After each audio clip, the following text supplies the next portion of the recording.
Hi guys, so we're going to draw some of the simple animals that we've been drawing together in kindergarten and in first grade. And so the first one we're going to be drawing is a koala bear. And the first thing I'm going to be doing is drawing the eyes of the koala bear. So I'm going to make 2 circles for eyes.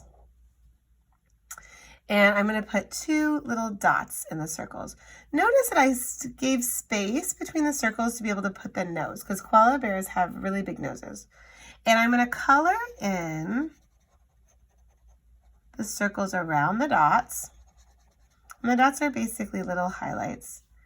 And then I'm going to draw a big oval for the nose for the koala bear.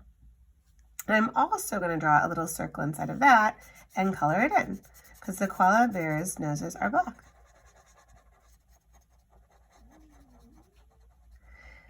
And the next thing I'm going to draw is the mouth. So I'm going to make a mouth like this.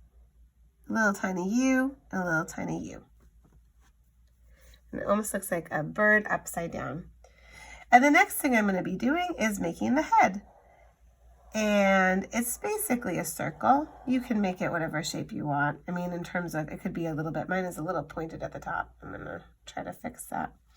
I could have made it a tiny bit thinner at the top, but I didn't. And then I'm going to make the ears, and the koala bears have big ears. And I'm going to use the hop line, hop, hop, hop, hop, hop, to come around. And I'm going to make it on the other side. So koalas, like all animals for the most part, are often symmetrical, which means that, especially if they're facing you front, if they have an eye on this side, they'll often have an eye on that side, unless for some reason they're missing an eye, right? If they have an ear on this side, they're going to have an ear on this side. So we're going to also put the inner ear in and basically replicate the line we made before, but smaller. And now we're going to put in some arms for the koala. So I'm going to make a loop and come back up. And another loop and come back up. And then I'm going to make 2 diagonal circles, or really ovals, sorry, for feet. And I'm going to put in some pads for the feet. So that's, I'm going to do it this way. Dot, dot, dot, and a big dot. And dot, dot, dot, and a big dot. And I'm going to connect the feet to the arms with a curved line. And then I'm going to connect the 2 arms with the little belly line. I'm going to put 2 lines in the paws on either side and some zigzag in here for around the neck for the fur. And then if you want to add little details, putting some zigzags in just to kind of talk about texture of the koala. And there we go. And often we're writing the word koala below it. K-O-A-L-A.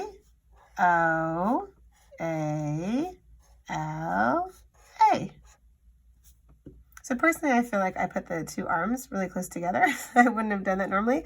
But that's the thing about art, is sometimes we totally like what we did, and sometimes we're like, I don't know. So that is our drawing of a koala.